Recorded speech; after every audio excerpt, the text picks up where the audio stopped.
regarding how ordinary speech, ordinary thought is not direct, explanatory, nor dimensionally complete. Now, in specific, start out with a view.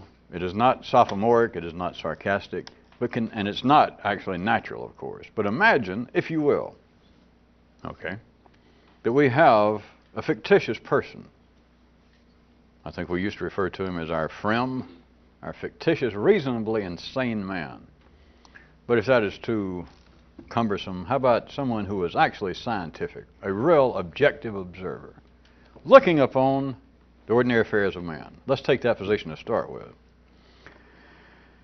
There is an unnoticed, forever, ever unnoticed, but now I'm about to let the bag out of the cat. And I'll bet you the cat will go, yeah, because he just thought it was a exceptionally large hairball. But it turns out to be an exceptionally large bag. Because as always is possible in the city, they for many years have had this proverb backwards. And so, but there's an unnoticed schematic having to do with why life, why man and his institutions and his ideas, why they so often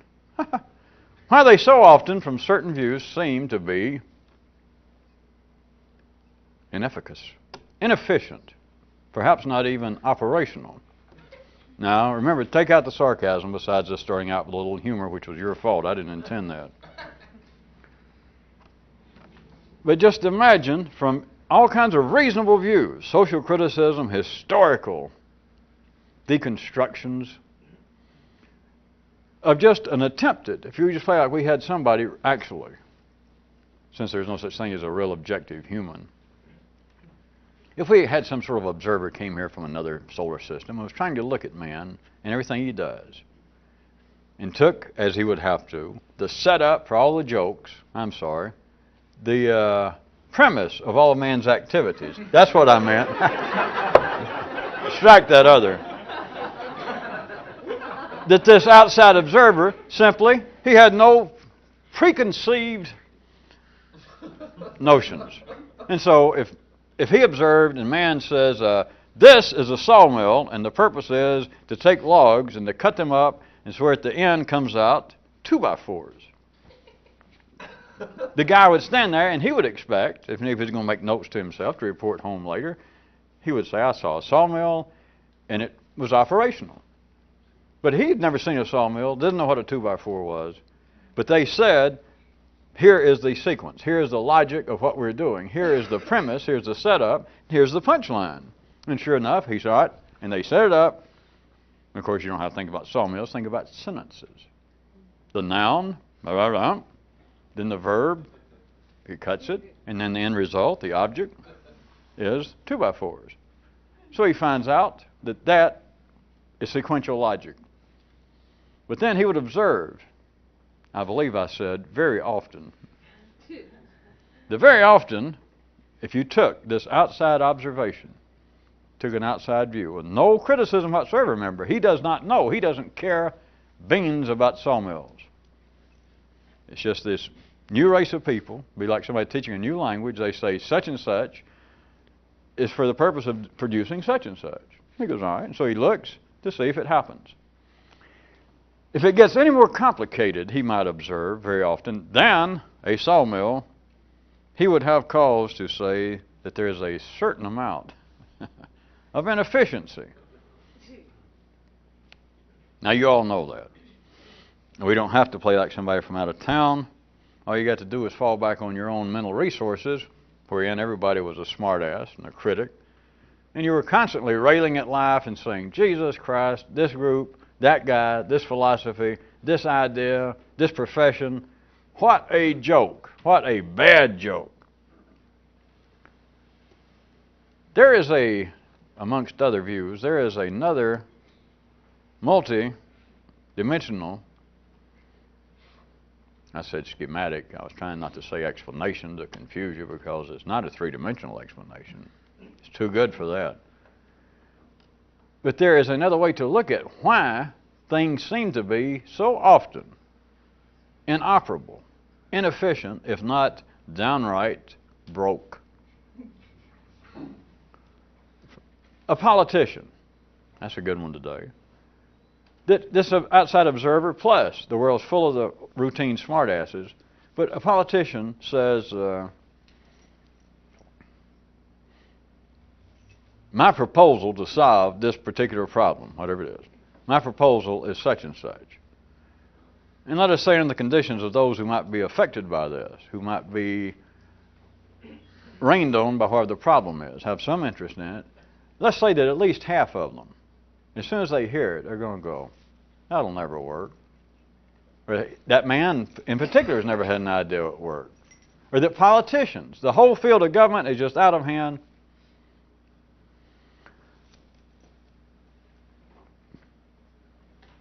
Priests, religious figures trying to explain why life is as it is, why goodness does not prevail, since they say that they're on the side of goodness and that they represent, that they have the local franchise on goodness, and yet they cannot serve a decent hamburger.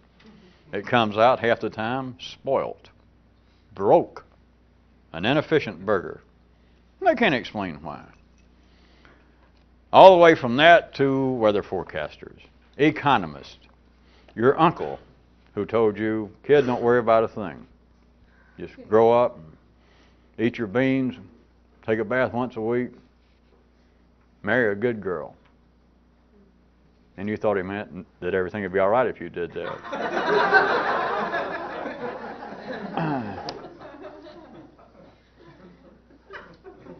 All right, now listen. That was all still the setup. A reason that no ordinary intelligence is not primed and wired to think in this way. Another way to look at why so many things, so often, seem to be inefficient. Why so many sentences say, the sentence says, I'm about to state that this is a complete sentence. So here I go. This is a...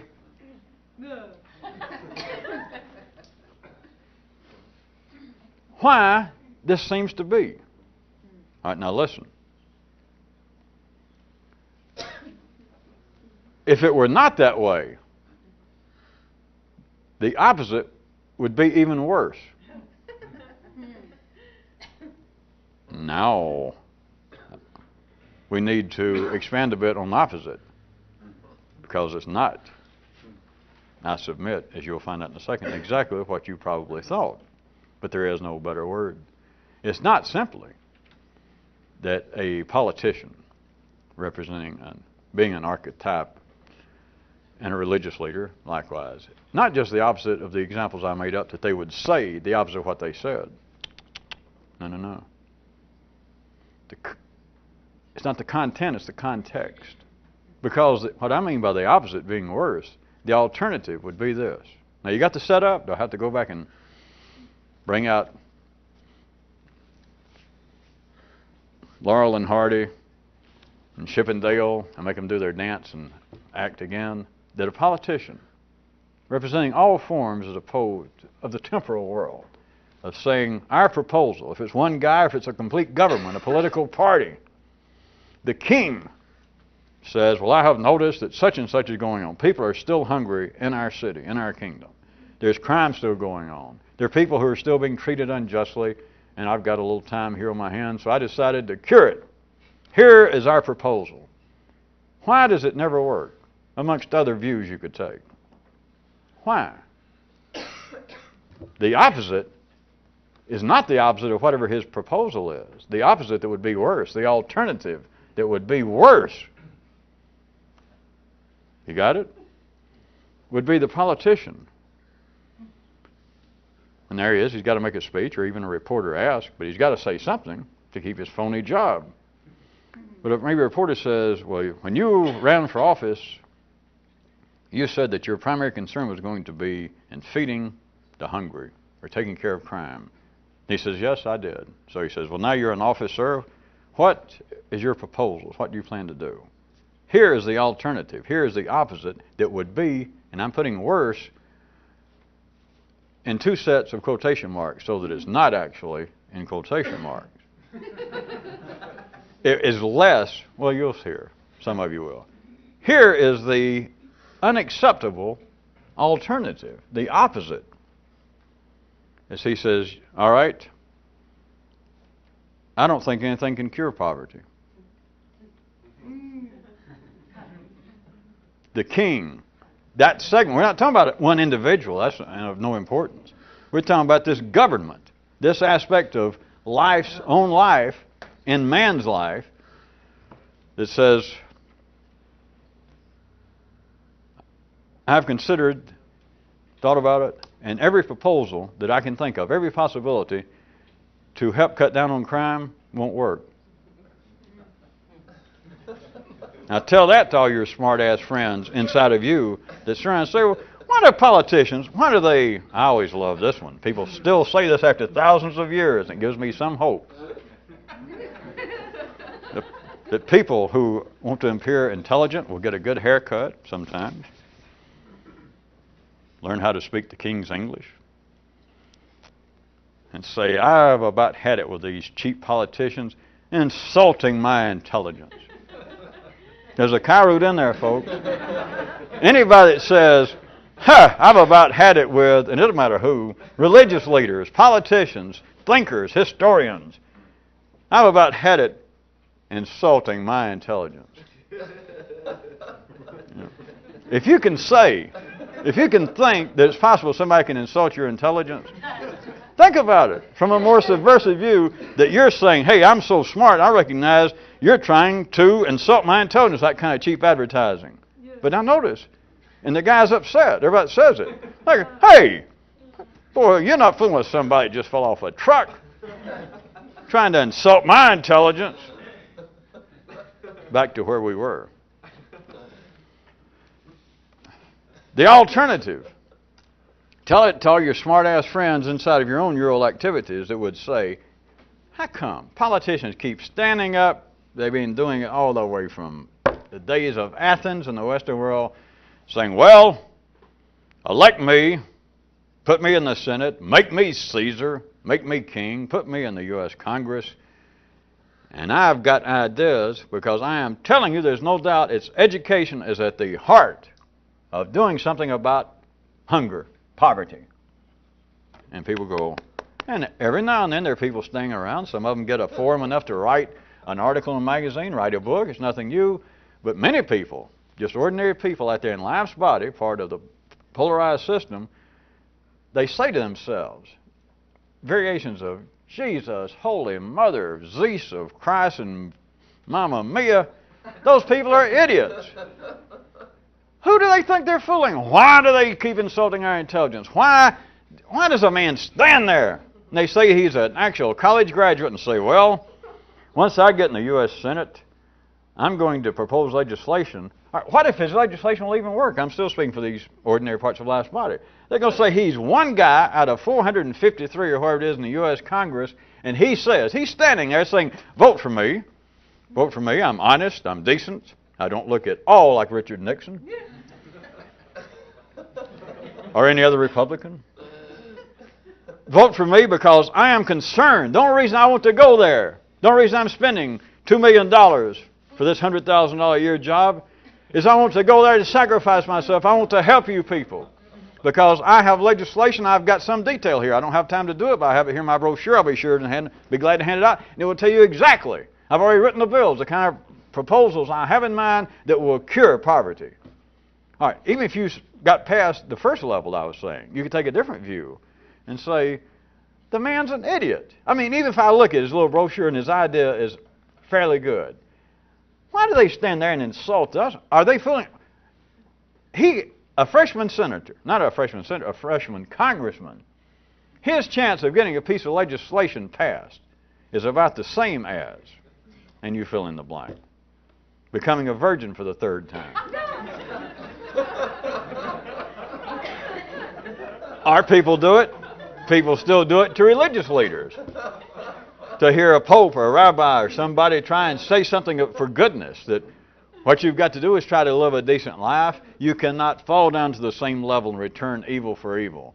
And the world's full of people that go, hey, write that down on the back of some kind of Cracker Jack box, because you can't treat people like that. They're all over you. Especially today, it's even more so.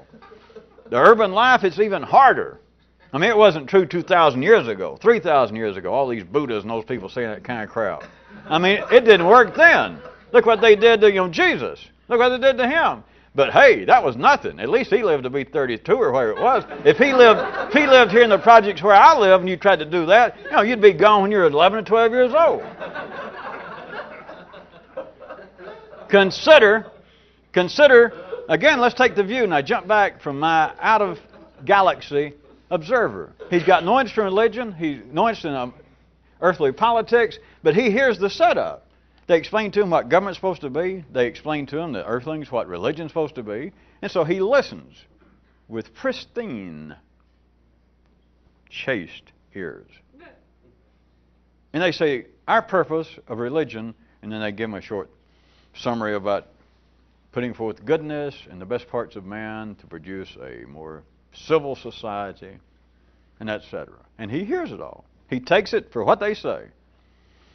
But then he looks, not only at them, but then he looks, he has the ability to read minds. I think you people used to call it that lived in radios back in the 1940s. What happened to those people used to live in those boxes and you'd turn it? That's where the homeless came from. They were all in the little Philcos. Once your generation quit listening to it, they had nowhere to go. Now they're on the streets, in our way, trying to wash your windshield.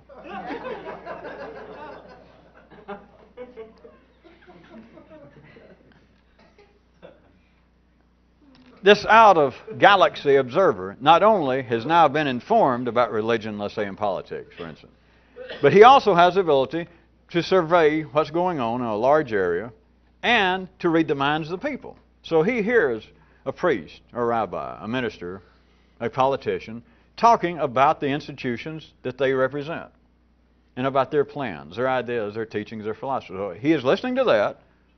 He's been informed as to what the purpose is. And he just took it. They say the purpose is that. He is surveying this, and simultaneously he is able to read minds. And he reads that many minds out there are going, come on. That's a bunch of phooey. And then, if I tried to talk to him, or if he could do this on his own, try and take his view now. Because now you've got to be him with the chaste ears, and you've got to be you, still knowing something from earth. To criticize that, not the people, but to criticize this arrangement and say, well, how dumbass life is, how inefficient, how misleading. The alternative is worse. The alternative would break.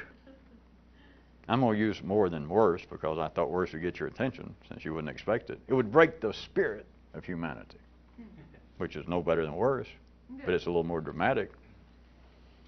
It would take the octane out of the fuel. Because what if now suddenly these institutions, via the mouthpiece of some individual man, a priest, a politician, that then they in some way were affected by a group of listeners, and they could read their minds suddenly, and they realized, people don't believe me. They don't believe what I'm saying. What should I do? What could I do? What is my alternative? Not the opposite, but a real alternative. The opposite would not be to say, all right, okay, I can tell. I can just feel it here in the crowd. You people don't believe what I'm telling you about my proposals, my legislation I'm going to propose when I get elected. I can tell you don't believe it, right? Maybe a lot of heads go, no. Okay, I've got an alternative piece of legislation here I had written down.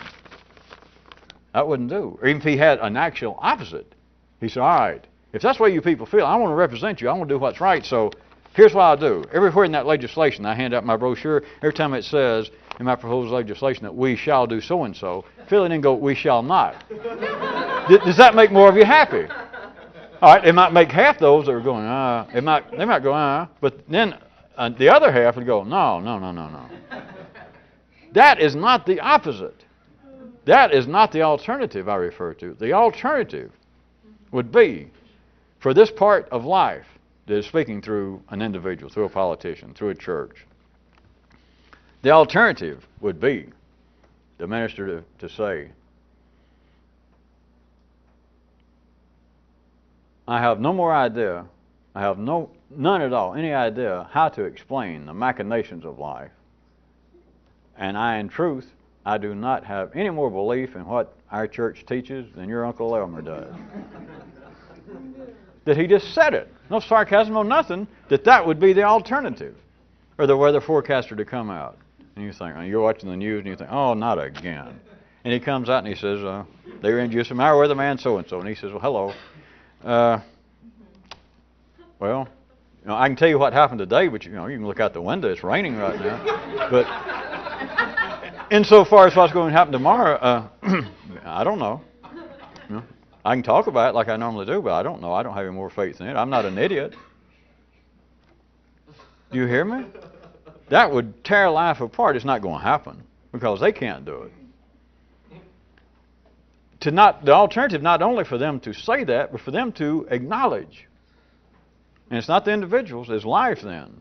That aspect of life would be for the politician. Let's go back to that. To say, in response to, let's say he was questioning again, what do you propose to do once you get elected? To do with crime in our city? And he says, I can certainly, right now, I had something written down here, I can certainly say something about proposed legislation. But I am like most of you, I know damn well, I know that that's meaningless. That is not going to work. And that is the best that my speechwriters and me, we did research. I looked back at other legislation that's been tried, proposed, experimented with over the last 200 years. But I'm not an idiot. I know it won't work. Now put yourself back at the old ordinary level of city intelligence. If you were back there, are you ready for that? No. I mean, some of you were just, before I met you, you were just barely getting over that rumor about Santa Claus.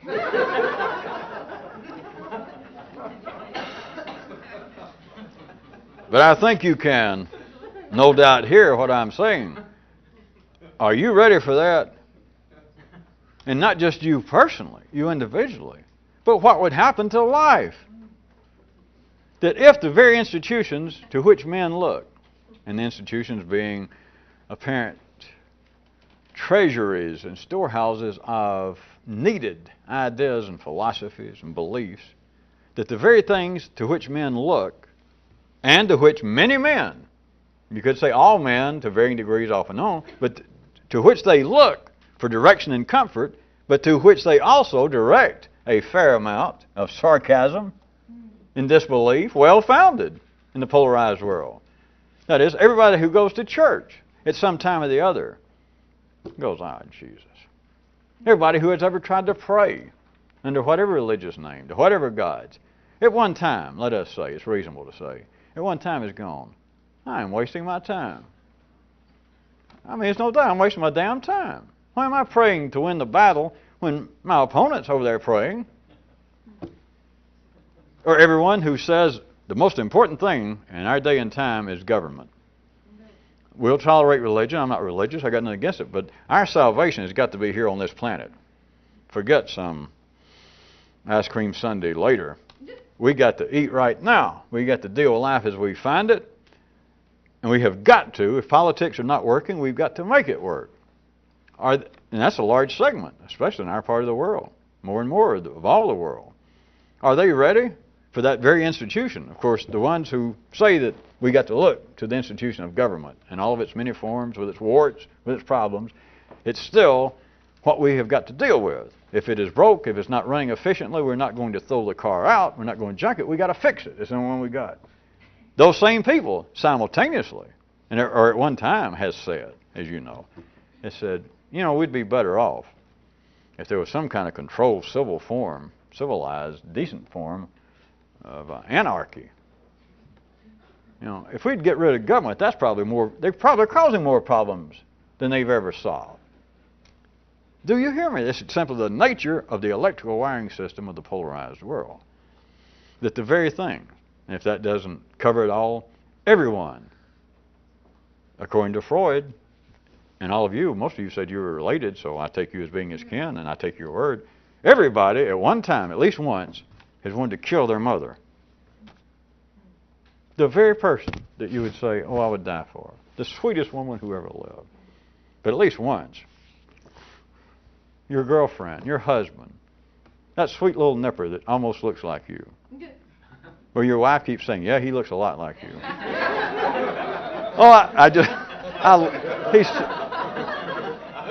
But doesn't he look like, no, he looks more like you. Okay.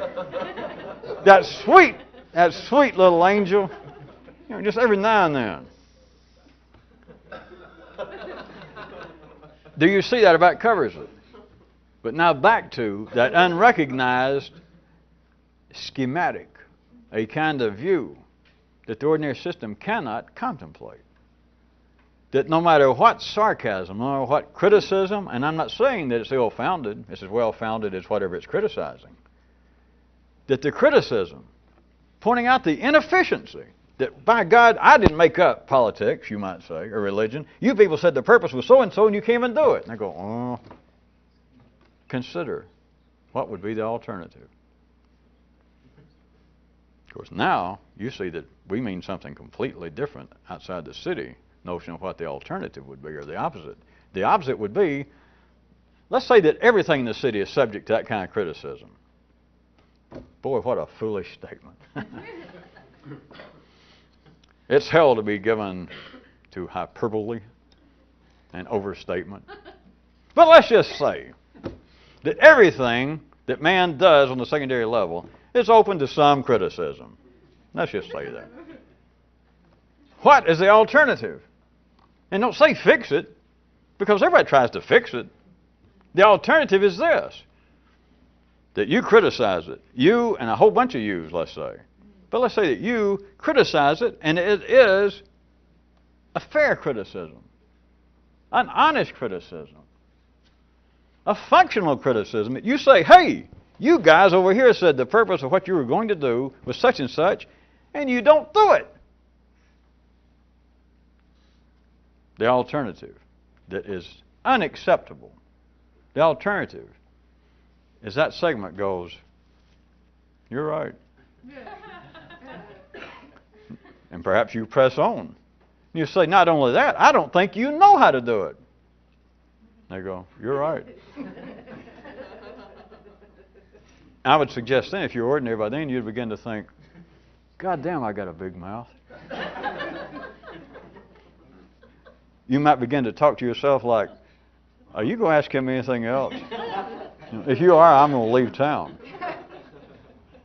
But by then it might be too late, and you might ask that part of life, well, not only that, being buoyed by your successfuls, interrogation of life, that aspect, you might say, not only have you not been able to do what you said, and not only you agreed that I don't think that you know what you're doing, I don't think it's possible. I don't think there's the slightest possibility that you will ever come up with any workable idea. That's our feeling exactly. I do not believe that you would have a happy camper on your hands if you could get life to do that part of life to this other part of life. That is the alternative that would be worse. Now consider, back from a very individual view and use of it, now consider every time you make a criticism, consider now that you understand what I mean by the opposite, the alternative. Is that what you would want? It's not going to happen, so it's not me acting like your rabbi and saying, hi, is that what you want? And you go, oh, heavens no. Don't worry, it's not going to happen. But you guys see operationally that it's another kind of, double quote, explanation as to why life seems to be inefficient by its own definition. Other people, when I say life, of course, I'm talking about life at the level of man's secondary activities. Every time you criticize it, every time you think, My God, are they going to try to pull that on us again? Are they going to try and insult my intelligence? Consider the alternative. And it's not then you dancing with this economist or this priest or this politician. What if, in some way, you could get up on top of a cliff or Brunhilde and say, "Life, I am tired of being treated like a fool. You keep saying that you're going to have institutions and new ideas, that such and such is going to happen to really bring forth a new day and make us feel better and all that. Listen, I'm not an idiot like the rest of these idiots. Sort of. I've read my history. I've studied things. I subscribe to 4 or 5 various magazines. And I'm going to tell you, this has never worked. You keep promising it's going to be utopia here on earth and that we'll reap the rewards of good behavior and right thoughts. It's never worked. And I'm going to tell you what. I don't think any of the ideas you're still putting out will work. And Life says, "Okay, you got me." After that, I think the name of the tune would be, "Where do we go from here?" That is, I suggest that your partner would turn on you and say, "Okay, Billy Bunky. Okay, senior super smart ass. What do we do now?"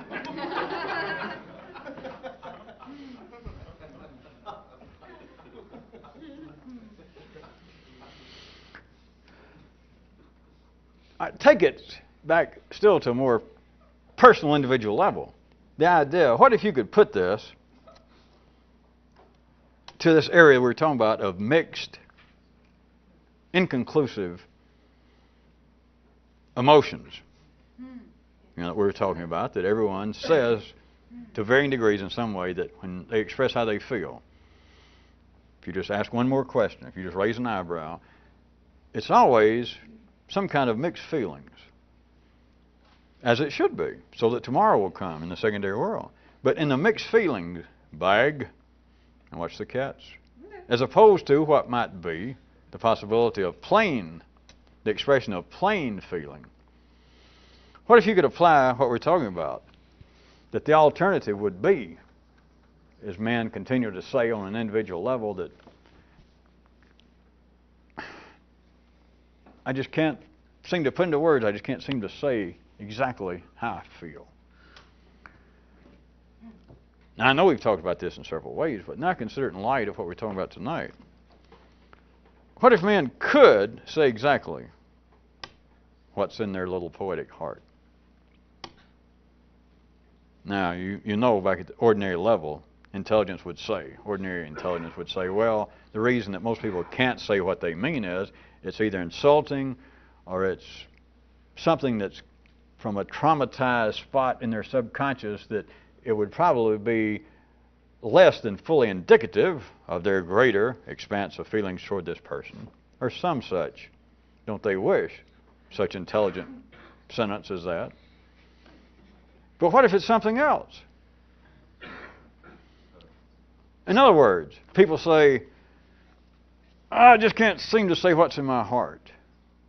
And you know, without me doing it at all, surely, we could analyze that from a city level, that I could make city intelligence accept, even professionals, from all sorts of ways. Such as, well, people can't say exactly what they mean because a lot of it is tied up in subconscious memories and influences from their past. In the city, that part of life's body in the city, even the professionals go, well, very good, very good. We thought you were crazy, but that ain't bad. Or we could say, well, wait a minute. People say, oh, I just can't say what I mean. And here's a variation. But it's a distinct variation. And we could say, all right, one reason people say that is a guy's trying to tell this girl. He's been living with her, and he's trying to say it's her birthday, and he says, well, you know, boy, I sure like you. I like you better than anybody I've ever been with. And kind of into himself, if he doesn't say it to her. There seems to be more that I'd like to say, and I just can't seem to say it. Then we could, being outside observers, I could say, all right, part of that is he is attracted. There is a chemical attraction. They are sexually, I think they say chemically, sexually compatible in the city. But like many men, he is not real heavily into the monogamous bag. And he doesn't know what to say, but he would like to be running around, and be screwing her sister and, somebody down the street. He doesn't like this idea that he's just got to stay with her. Of course, he doesn't like the idea, that she might do it and all that. And so ordinary people could go, or professionals go, that's true, that's true. And so I can say one of the reasons that he, in this instance, is saying, I can't say really what's in my heart, because part of what's in his heart is, damn, you bug me. But he can't say that. You can't turn to somebody if you don't have, a warm bed waiting somewhere else, and somebody else will take you in. So he's saying, boy, you mean a lot to me. And maybe she's only like, well, tell me more. He said, well, there is more in my heart somewhere, and I just can't bring it out. And I can say, well, part of the bring it out is he wants to say, boy, I sure do like sleeping with you, and I like your food, and I like to, a lot of times I like sitting around talking to you. But then a lot of the times, boy, you give me the RA. You gripe me. Sometimes, I could choke you. And so I can say, all right, part of the reason that he's saying there are things in my heart I can't say is he can't say that. You can't tell people, I love you, and by the way, I hate you. You can't say that. Right? Right. Now, it's not psychological. It is the energy behind this.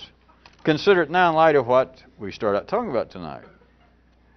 That when people say, well, I can't say what's in my heart, consider the opposite, the alternative. But not, see, ordinary people say, wait a minute, you mean that they could say what's in their heart? And to use your example, they could say to me, you mean that what if people could now say, honey, happy birthday, I love you, plus I hate your guts.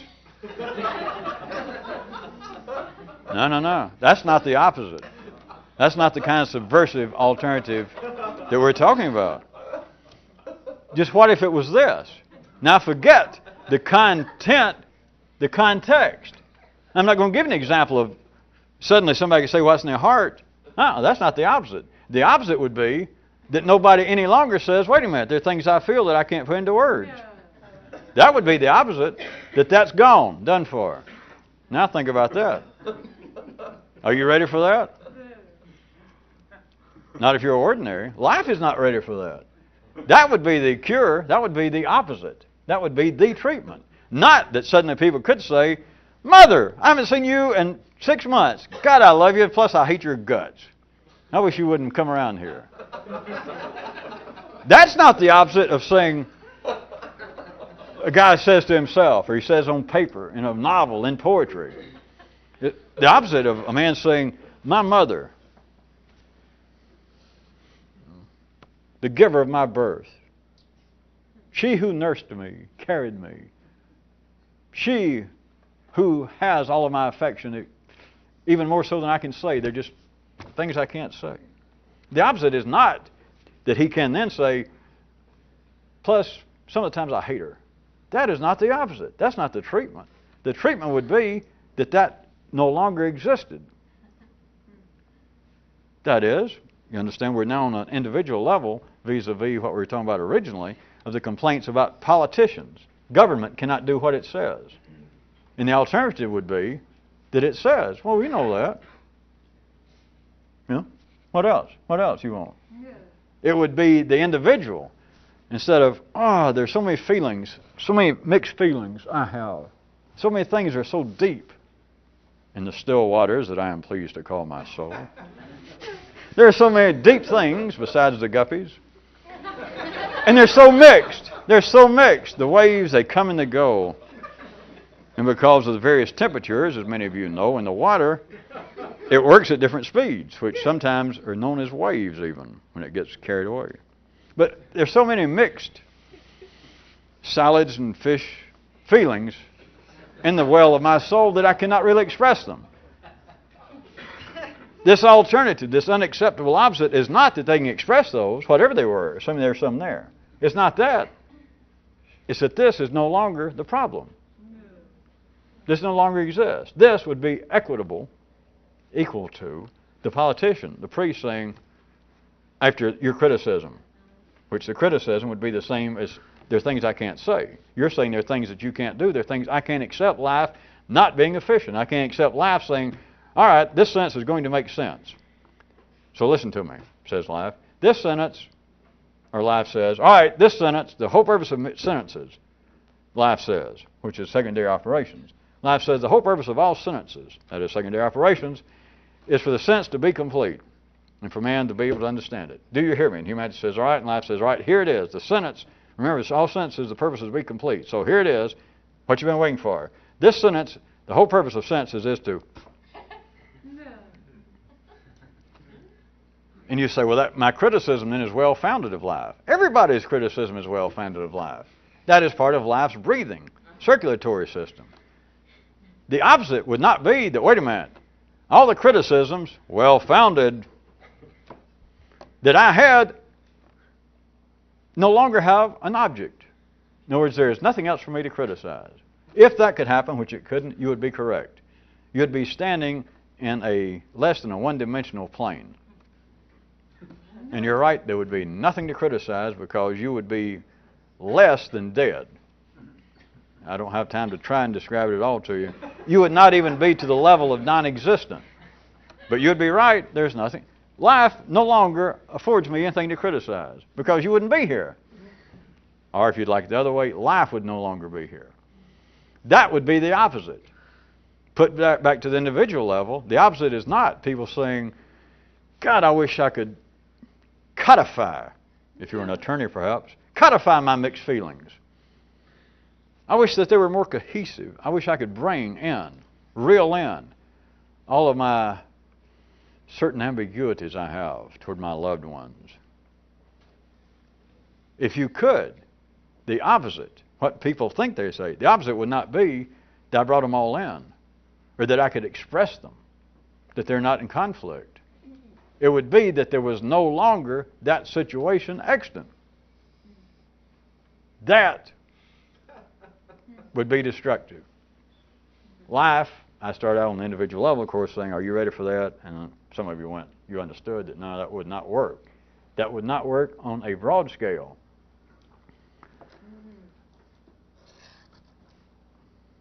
I'll put it to you as a new six-dimensional law of subversive physics. That this covers it, if you can hear it, everything we said, that all three-dimensional alternatives would be worse than that which they would replace. That, I hate to say it, is an FF.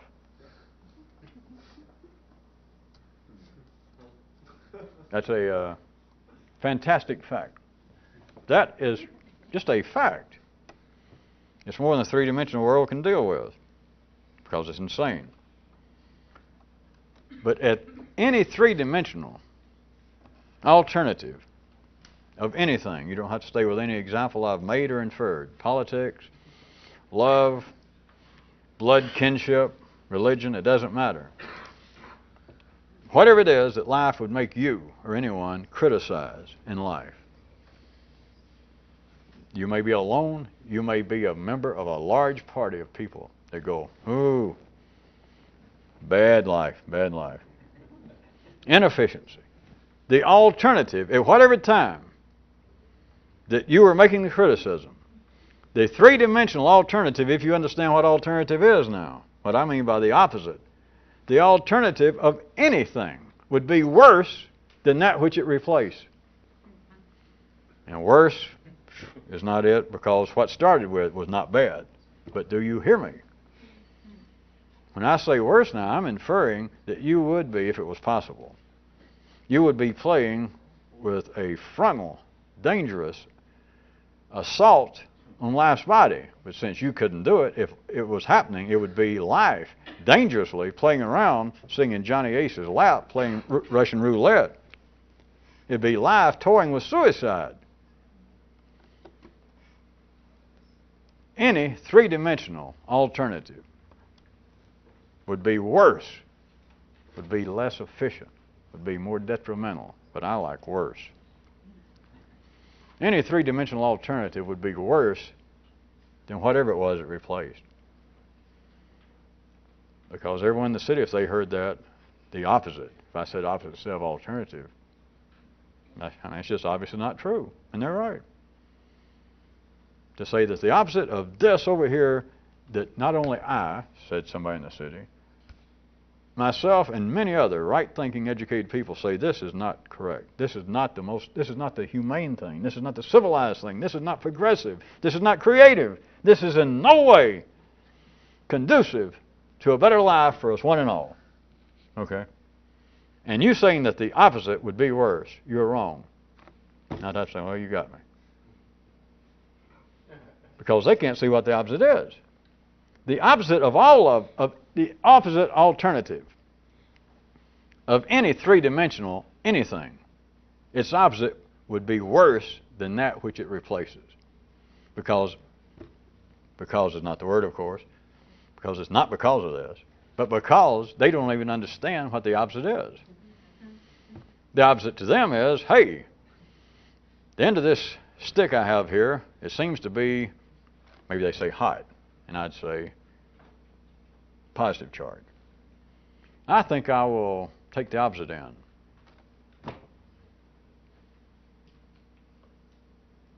Would you like to be sarcastic with me on another level and say, what a splendid choice the man made? And I thought I was dealing with some kind of young peckerwoods coming out of the Louisiana swamps. The man said that he didn't like one end of the stick.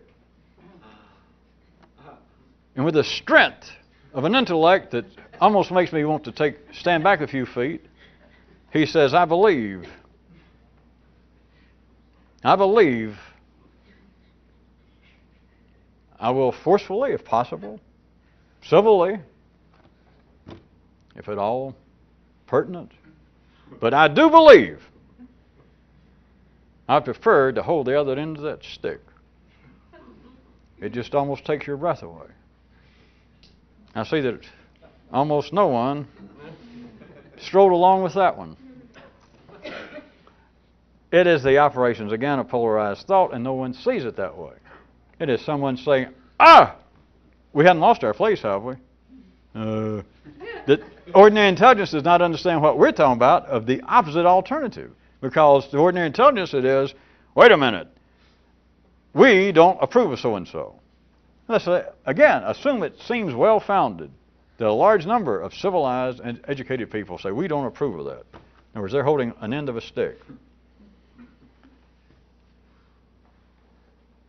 We, in fact, will no longer hold the end of this stick. We will no longer sustain this kind of uncivilized, regressive behavior and beliefs on the part of these people or this institution. You might as well stand back. We've got serious people. What will they do? I mean, these people that are sick and tired, they have, in fact, in their enlightenment, they understand we are no longer going to put up with holding this end of the stick. Shall we all hold our breath, once you understand, to consider where are they going from here? What will be their major breakthroughs? What will be the fantastic new voyage of the intellect, if not community action, that will issue from this decision? I mean, the possibilities are just staggering. You almost said infinite.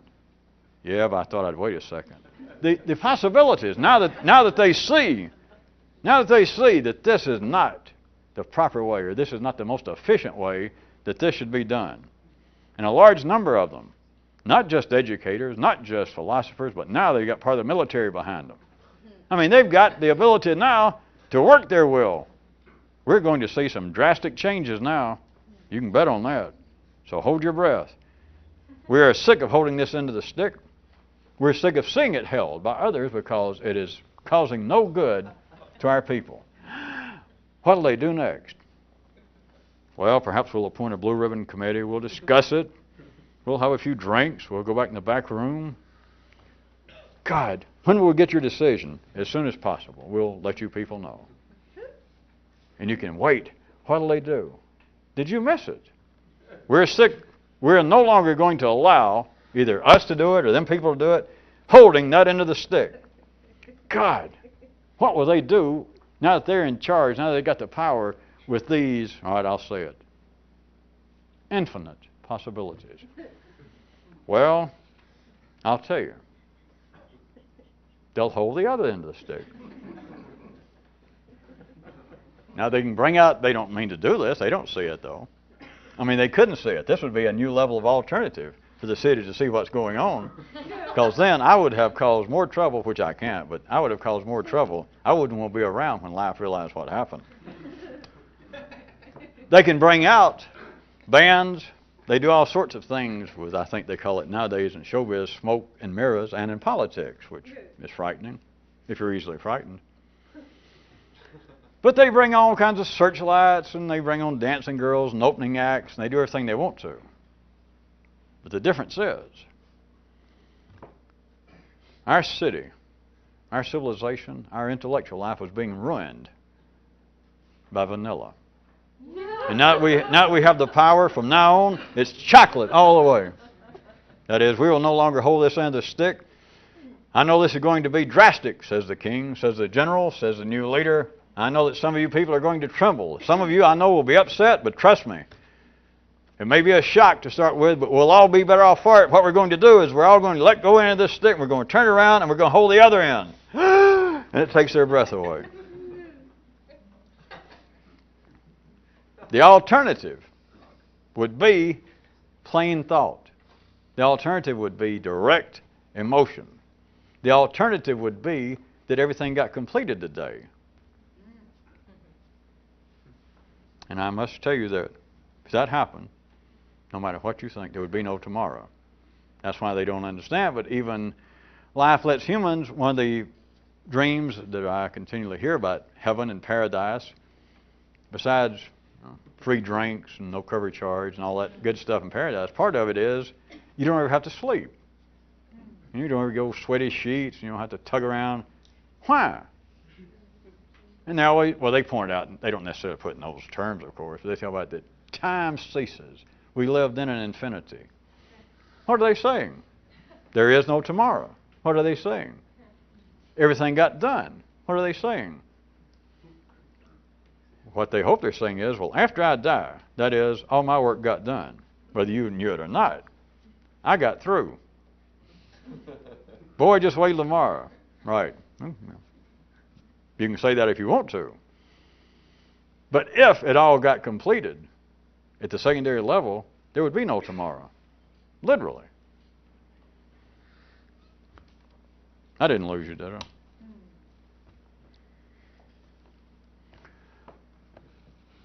If all well-founded criticism could be executed, if everyone who had the wrong end of the stick could get the good end, and everybody had the other end and were so misinformed to think they had the bad end when they actually had the good, if they could switch, if everybody could switch around, everybody had chocolate, and wanted vanilla, they got vanilla, they found people that had vanilla that wanted chocolate, and they gave them the chocolate. Put it another way, if everybody who seemed at any given moment to be holding the positive end of the magnet, and they didn't like it. They don't know why. They say they do once they're asked, but they don't know why. And they found everybody that was holding the negative end of the magnet, and they didn't like their end. They didn't know why. But they could swap. What would happen? If they could. Heaven on earth, right? Utopia. What you would have done is the current would stop. It would be, what do they call it? The hospital's flatline. That would be the state of your health. That would be the state of humanity's health. It would no longer be polarized, no longer be charged. Flatline. You got to admit, if you're going to look for consistency in health, because I still like the guy Kyrute told about that. You remember that somebody kept attacking how dumb he was and was attacking the inconsistencies of religion, and the guy who said that if what he wanted was dependability, he would have had a Volvo instead of a religion.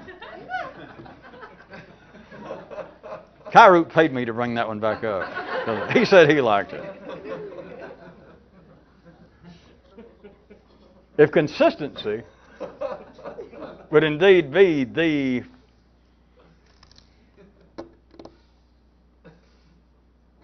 prime benchmark of health or anything else, what would it be? It would be flatland. It would be flatland on your body. It would be flatland in the secondary world. It would be that everything got done today, whatever that is. And there would be no tomorrow.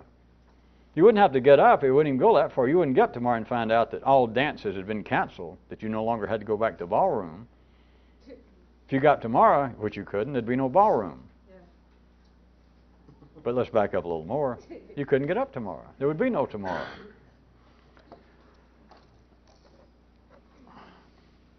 The opposite, in a subversive sense, in a non-three-dimensional sense, the opposite, see, is not worse than that which it would replace, which is how it would be at the three-dimensional level. The opposite, on a more manifold, in other words, from a greater dimensional view, the opposite of anything going in the three-dimensional world is not the other end of the stick. That's why you can't describe it.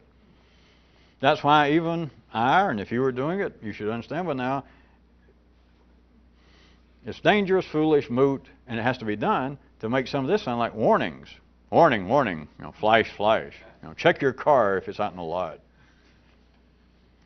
There is no opposite. And all ideas that seem to spring from religions and philosophies and cults of all kinds about, ooh, shame on you. And of course, as all of you know by now, because of the polarized nature of life, somebody can walk in a room of people, and you don't even know who he is. You don't know whether he's a politician, a religious leader, an economist, but somebody can get up and stand on a platform and go, and you don't know who he is. You're just there, and he just suddenly shows up and goes, oh. Bad little puppies, bad boys and girls. And you know by now that most people in the crowd go, oh. And they don't even know why. And if my guy from outer space go, on what basis is he attacking you? I don't know. Is it because you're an atheist, you're non-Christian or non-Jewish? Is it because you're anti-government, anti-civilization? Are you against weather forecasting? Oh, I don't know. All right. So now follow, see, that gets a laugh. You realize that there's a kind of futility to that. But now notice, at the three-dimensional level, that is verbally, there is no opposite to that. The opposite is to try and say, yeah, now that you laugh, you see the futility of that. Everything is just as it should be. Nothing is wrong. Everybody's perfect, so forget it.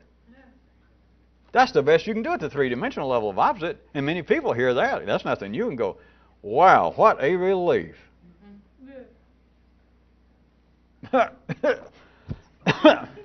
Right. So the first time you heard that, you went, that's it.